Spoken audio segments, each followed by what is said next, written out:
Hey guys, welcome to the channel of A Buried Century. I'm your host. I thought I'd make a brief introduction video and tell you a little bit about the phase behind the channel. This is me. Hi. I First off, I wanna say thanks for your support. Thanks for watching my videos. I'm surprised that anybody cares and wants to watch my stuff, so yeah, I'm super flattered. Also, I appreciate you leaving likes and comments. I love that. I much prefer the comments, of course, because they're personal and it's a much better means of communication. So, if you can and if you wanna, leave a comment, please. All right, enough blabbering. First off, I think of myself as a storyteller and a history buff. I love history. You know, I like world history, but I also love conspiracy theories. And that's when the channel makes sense, because all of the channel is completely just conspiracy theories, like alternate ways of thinking and actually questioning what our historians tell us, or better yet, what our history books tell us, because we know history is written by the winners. So yeah, that's how the channel came to be. It's just my thing. It's what makes my click. It's what makes my heart click, I should say. It floats my boat. How I get my ideas? Well, I like to research stuff on the internet, and when I find a conspiracy theory that piques me, I like to read all I can about it, research it from different sources if it's possible. Mostly not. Mostly I'm just gonna find one but sometimes I do get, I don't know, it's like 50-50, Sometimes you find only one source, sometimes you find many sources or a couple of sources. But after the research, I then think how I'm gonna structure the video, after which I write the script, and then I make and edit the video for you guys to enjoy. So yeah, that's that. That's pretty much how the sausage gets made, so to speak. Also, make sure to check out my other channels. I'm gonna link them in the description. People are people are passing behind me. I just want to say I really appreciate all your support again. So yeah, make sure to leave a like, leave a comment, and subscribe if you wanna. And yeah, that's pretty much it. Get out of here, guys. Bye. What if everything you've been taught about geology is a lie? What if the Grand Canyon wasn't carved by water over millions of years? What if Devil's Tower in Wyoming isn't a volcanic formation? What if the massive mesas scattered across the American Southwest aren't rock formations at all, but the stumps of ancient trees that were cut down thousands of years ago by a civilization we've been told never existed? This isn't science fiction. This is a theory that's been gaining traction in alternative geology circles for years. And once you see the evidence, once you compare the images side by side, you can't unsee it. The flat tops, the hexagonal columns, the sheer size, these aren't natural rock formations. They're the remains of trees so massive that they dwarf the tallest redwoods we have today. Trees that reach miles into the sky, trees that were systematically harvested and erased from history, and the establishment doesn't want you to know about it. Let's start with the most obvious example. Devil's Tower in Wyoming. You've probably seen pictures of it, a massive rock formation rising 867 feet above the surrounding terrain. The official story is that it's an igneous intrusion, molten rock that pushed up through sedimentary layers, cooled, and then was exposed as softer rock around it eroded away. That's what the textbooks say. That's what the National Park Service tells millions of visitors every year. But here's what they don't tell you. Devil's Tower is almost perfectly symmetrical. It has vertical columns that run from base to summit. Those columns are hexagonal, not random, not chaotic. Hexagonal. The same pattern you see in a cross-section of a tree trunk, the same pattern you see in petrified wood. And the resemblance isn't subtle. When you look at Devil's Tower from above, when you see the way those columns radiate from the centre, it looks exactly like a tree stump. Exactly. Not kind of, not sort of. Exactly. The dimensions are telling too. Devil's Tower has a base diameter of approximately 1,000 feet. The summit is roughly 180 feet across. That's a taper. That's a narrowing from base to top. Exactly what you'd expect from a tree trunk. Trees don't grow in perfect cylinders. They're wider at the base where they need structural support and narrower at the top. Devil's Tower follows that same pattern, and the height to width ratio is consistent with what you'd see in a massive tree. If this formation is truly a stump, if it's what remains after the trunk was cut, the original tree would have stood between 3 and 5 miles tall, a tree of unimaginable proportions, a tree that would dwarf anything alive today by orders of magnitude. Now, the mainstream explanation for those hexagonal columns is something called columnar jointing. They say it happens when lava cools and contracts. The cooling creates cracks that propagate downward in a hexagonal pattern, because that's the most efficient way to relieve stress in a uniform medium. Fine, that's the theory. But here's the problem. Columnar jointing happens in basalt. Devil's Tower isn't basalt. It's phonolite porphyry, a completely different type of rock. And the columns at Devil's Tower are massive. Some of them are over 6 feet wide. That's not typical for columnar jointing.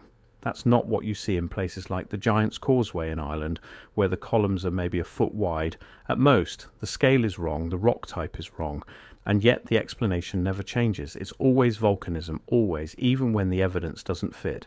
Let's talk about mesas. There are thousands of mesas across the American Southwest, Arizona, New Mexico, Utah, Colorado, massive flat-topped formations that rise hundreds of feet above the desert floor.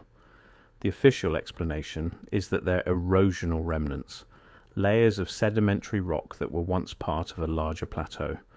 Over millions of years, wind and water carved away the softer rock, leaving behind these isolated towers with hard caprock on top that resists erosion. That's the story. But when you start looking at mesas closely, when you really examine their structure, things don't add up. The flat tops are too flat, too uniform, the sides are too vertical, and the scale is too consistent. It's almost like they were cut, like someone took a massive saw and sliced through rock at exactly the same height, over and over again, leaving these uniform stumps behind. Consider this. The largest trees we have today, the giant sequoias in California, can reach heights of over 280 feet. Their trunks can be over 30 feet in diameter. These are the biggest living things on Earth, or at least that's what we're told. But what if they're not? What if they're just the runts, the leftovers from a time when trees grew to unimaginable sizes? Because here's the thing about tree growth. There's no biological limit to how tall a tree can grow. The only limit is environmental. Water transport, wind resistance, gravity. But if conditions were different in the past, if atmospheric pressure was higher, if gravity was slightly weaker, if there was more carbon dioxide in the atmosphere, trees could have grown much, much larger. And we know conditions were different in the past. We know that during the Carboniferous period, 300 million years ago, atmospheric oxygen levels were 35% compared to 21% today. We know that giant insects existed because the higher oxygen allowed them to grow larger. Dragonflies with 2-foot wingspans, millipedes 8 feet long. These creatures are in the fossil record. We have their remains. So why not trees? Why couldn't trees have reached heights of 1 mile, 2 miles, 5 miles? The physics actually support this. Higher atmospheric pressure means denser air. Denser air provides more buoyancy. More support for tall structures. It also means more efficient gas exchange for plants, more carbon dioxide available for photosynthesis, faster growth rates, stronger cellular structures, and if gravity was even slightly lower in the past, perhaps due to different planetary mass distribution or other factors we don't fully understand, the structural limitations on tree height would disappear almost entirely. A tree growing in those conditions could reach heights that would seem impossible today. And when you do the math, when you calculate the atmospheric conditions needed to support a tree 5 miles tall, the numbers aren't crazy. They're within the realm of possibility. They're consistent with what we know about Earth's deep past. Now you might say that's impossible, that a tree that tall would collapse under its own weight, that the wood wouldn't be strong enough. But that assumes the trees were made of the same material as modern trees. What if they weren't? What if ancient trees had a different cellular structure, a different composition? We know that petrified wood exists. Wood that's been replaced molecule by molecule with minerals, turning it into stone. The process is called permineralization. Groundwater rich in dissolved minerals seeps into the wood. As the organic material decays, minerals are deposited in the cellular spaces. Over time, the entire structure is replaced. The shape is preserved, the grain is preserved, even the growth rings are preserved. But the material is now stone, silica, quartz, sometimes even more exotic minerals like uranium or copper compounds, which give petrified wood its vivid colors. What if that process happened to these ancient giant trees? What if their massive trunks mineralized over time, creating formations that we now mistake for volcanic rock or sedimentary layers? It would explain why mesas and formations like Devil's Tower have that strange organic quality to them. Why they look almost alive, why they don't quite fit the geological models we've been taught. Because they're not purely geological. They're biological structures that have been transformed into stone. They're fossils on a scale we're not used to thinking about. Let's look at the evidence more closely. When you examine a petrified tree stump, you see distinct layers, growth rings, radial patterns, cellular structures that have been preserved in stone. When you look at a cross-section of Devil's Tower, when you look at aerial photographs, you see the same patterns, radiating columns, concentric rings, a central core. The resemblance is undeniable. But mainstream geologists dismiss it. They say it's pareidolia, pattern recognition gone wrong, the human brain seeing familiar shapes in random data. But is it really random, or are we being gaslit into ignoring what's right in front of our eyes? Here's another piece of the puzzle: petrified forests. We know they exist. The Petrified Forest National Park in Arizona contains thousands of petrified logs from trees that lived over 200 million years ago. These logs are stunning. They're complete, detailed, perfectly preserved in stone. But here's what's interesting.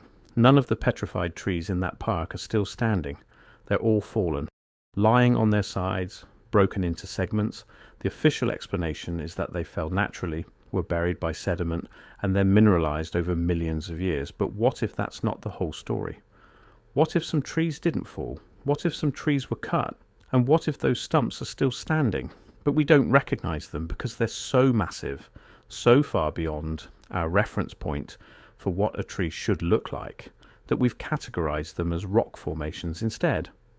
Now let's talk about the conspiracy angle, because this isn't just about geology. This is about what was done with those trees. If ancient giant trees existed, if they were harvested, who cut them down, and why? This is where the theory gets really interesting. Some researchers believe that an advanced civilization existed before recorded history, a civilization that had technology far beyond what we have today. A civilization that needed massive amounts of raw material for construction, for fuel, for whatever purposes we can't even imagine. And they cut down these giant trees systematically. They harvested them at a uniform height, leaving the stumps behind. And then something happened. A cataclysm. A reset. That civilization disappeared. And the knowledge of what these formations really are disappeared with them. Over time, over thousands of years, people forgot. New civilizations rose. New explanations were created. And by the time modern geology emerged as a science in the 1800s, the truth was already lost. The stumps had been standing so long that no one remembered what they were. So scientists looked at them and created theories based on what they could see. Theories about volcanoes and erosion and tectonic uplift. Theories that fit the materialist worldview of the time. But theories that might be completely wrong. This connects to a broader pattern of historical revisionism. The idea that our understanding of the past is incomplete, manipulated, or deliberately obscured. Consider how often the official narrative changes. How often archaeological discoveries force us to push back the timeline of human civilization.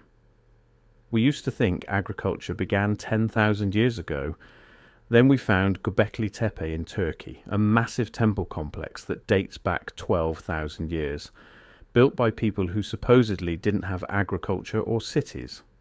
We used to think the pyramids were built around 2500 BC, but erosion patterns on the Sphinx suggest it might be much older, carved during a time when the Sahara was wet, which would push its construction back to at least 7000 BC. The timeline keeps shifting. The narrative keeps changing. And every time it does, we're told these are just refinements, just better data. But what if it's more than that? What if there are things we're not being told? What if the true history of this planet is so different from what we've been taught that revealing it would undermine everything? Let's go back to the Mesas. There's a specific argument that proponents of this theory make. They point to the fact that mesas often have a cap layer, a harder rock on top that supposedly protects the softer rock below from erosion. But if you look at these cap layers, they often seem too uniform, too consistent, almost engineered. And beneath the cap you find layers of sedimentary rock with distinct colour bands, reds, oranges, yellows, browns, the same kinds of colours you see in petrified wood, the same striations, the same textures. Coincidence or evidence? Mainstream geology says coincidence. But when you start stacking up the coincidences, when you see the same patterns over and over in formation after formation, at some point you have to ask whether these are really coincidences at all. Another piece of evidence is the sheer number of these formations. There are thousands of mesas, buttes, and similar structures across the southwest. Thousands, all with flat tops, all with vertical or near vertical sides, all roughly the same height relative to the surrounding terrain. If these were truly erosional remnants, you'd expect more variation. You'd expect a continuum of shapes and sizes. But instead you get uniformity. It's almost like they were part of a forest of giant trees that all grew to similar heights and were all cut at the same level. The stumps remain. The logs are gone. Where did they go? That's the question no one wants to answer. Some researchers point to massive stone structures around the world as possible evidence of where the wood went. The pyramids, the megalithic temples of Malta, Pumapunku in Bolivia, Sacsayhuaman in Peru. These structures contain stones that weigh hundreds of tons. Stones that were cut with such precision that you can't fit a razor blade between them. Stones that were moved distances of hundreds of miles. The official explanation is that ancient people used copper tools, wooden rollers, and sheer manpower. But engineers today struggle to replicate these feats with modern equipment. The largest crane in the world can lift about 20,000 tons under ideal conditions, but moving a single stone block weighing 800 tons up the side of a mountain. That's what they did at Sacsayhuaman. How? So how did ancient people do it? One theory is that they didn't use stone at all, at least not initially.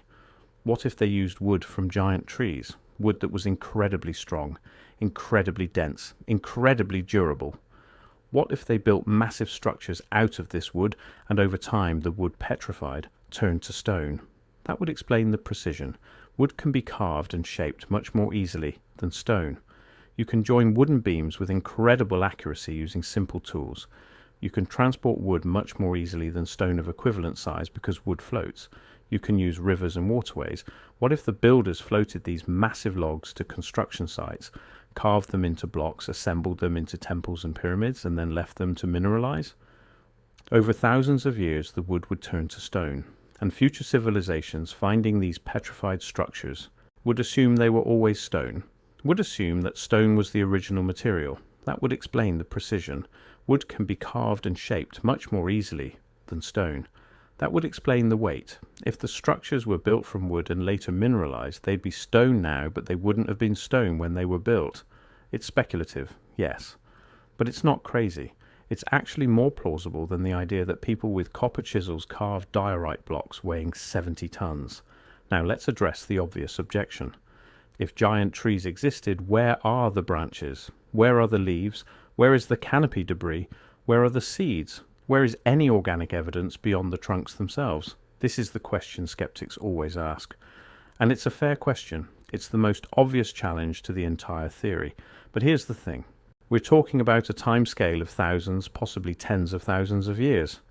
Organic material decomposes. Leaves, branches, bark, seeds, all of it would be gone, turned to soil, scattered by wind, washed away by rain, consumed by insects and bacteria and fungi. The decomposition process is remarkably efficient. Within a century, most organic material is completely broken down. Within 1,000 years, there's nothing left. The only thing that would remain is the most durable part, the trunk, and even then only if it mineralized, only if it turned to stone. So the absence of branches and leaves doesn't disprove the theory. It's exactly what you'd expect given the timescales involved. There's also the question of root systems. If these formations are tree stumps, where are the roots? Where is the underground network that would have sustained trees of this size? This is tricky. This is where the theory requires more speculation. But some researchers point to underground cave systems as possible evidence. Massive caverns that run beneath mesas and plateaus. What if these caverns are the voids left behind by root systems that decayed?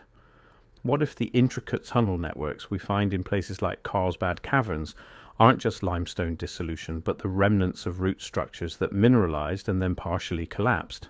Again, it's speculative, but it's an avenue worth exploring. Let's talk about scale for a moment, because this is where the theory really challenges our understanding of the world. If Devil's Tower is a tree stump, the original tree would have been miles tall. Miles. Not hundreds of feet, not even thousands of feet. Miles. A tree that tall would have had a trunk diameter of hundreds of feet, possibly over 1,000 feet. It would have been visible from hundreds of miles away. It would have created its own weather system. Clouds would form around its canopy. Rain would fall on its upper branches. It would be an ecosystem unto itself. And if there were forests of these trees, if the entire American Southwest was covered in them, the landscape would have been unrecognizable. The sky would have been a canopy of green so high up that you'd barely see it from the ground. The forest floor would have been in perpetual twilight, and the amount of oxygen produced by these trees would have been staggering. It would have created an atmosphere radically different from what we have today. Richer in oxygen, denser, more supportive of large life forms, which would explain the megafauna we know existed in the past. Giant sloths, saber-toothed tigers, mammoths, these creatures existed. We have their bones, we know they were real, and we know they died out around 10 to 12,000 years ago. What if the reason they died out wasn't climate change or human hunting, but the loss of the giant tree forests? What if the cutting of the trees changed the atmosphere so dramatically that these large animals couldn't survive anymore? This brings us to the timing question. When were these trees cut? The most common estimate among proponents of this theory is somewhere between 10 and 15,000 years ago, right around the end of the last ice age, right around the time of the Younger Dryas event, a mysterious period of rapid cooling that lasted about 1,000 years and coincided with mass extinctions and the disappearance of several ancient human cultures. Mainstream science attributes the Younger Dryas to changes in ocean currents, or possibly a comet impact. But what if it was caused by something else? What if it was the result of massive deforestation, the sudden removal of billions of tons of biomass that had been regulating the climate, the loss of oxygen production, the collapse of the hydrological cycle?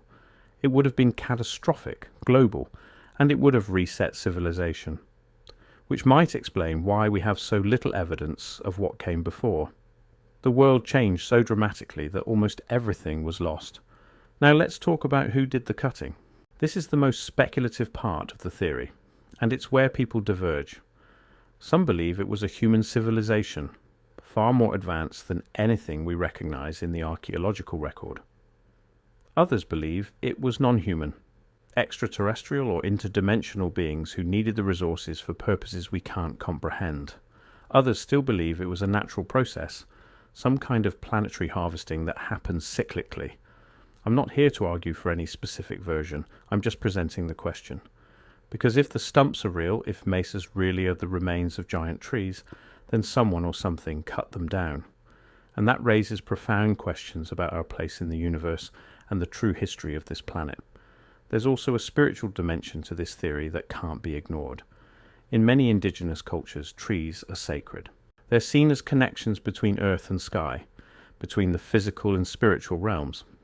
The world tree appears in Norse mythology as Yggdrasil, in Hindu cosmology as the cosmic tree, in Mayan culture as the sacred Keba.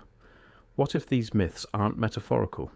What if they're memories, cultural echoes of a time when trees really did connect earth and sky, when they really were miles tall and served as pillars holding up the heavens? The cutting of these trees would have been a spiritual catastrophe, a severing of the connection between humanity and the divine. And maybe that's why the knowledge was suppressed. Maybe that's why we've been taught to see these formations as lifeless rock, because acknowledging what they really are would force us to confront what was lost, and what that loss means. Let's examine some specific formations. Monument Valley, the iconic landscape on the Arizona-Utah border, massive buttes rising from the desert floor, flat tops, vertical sides, red and orange layers. If you've seen a Western movie, you've seen Monument Valley. It's been used as a backdrop for decades because it looks so otherworldly. So, alien. But what if it's not alien at all? What if it's the graveyard of a forest? Each butte is a stump, each tower a remnant. The spaces between them were once filled with trees. And now there's just emptiness. Just wind and sand and silence. Or consider the Tepuis of Venezuela. Massive tabletop mountains in the Amazon basin.